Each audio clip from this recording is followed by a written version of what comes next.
السلام عليكم ورحمة الله تعالى وبركاته. مرحبا بكم في قناة أم بشرى.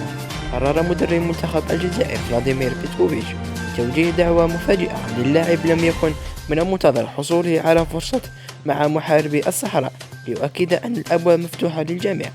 منتخب الجزائر يدخل شهر يونيو حزيران المقبل معسكرا لملاقاة كل من غينيا وأوغندا على التوالي في إطار الجولة الثالثة والرابعة من تصفية كأس العالم 2026.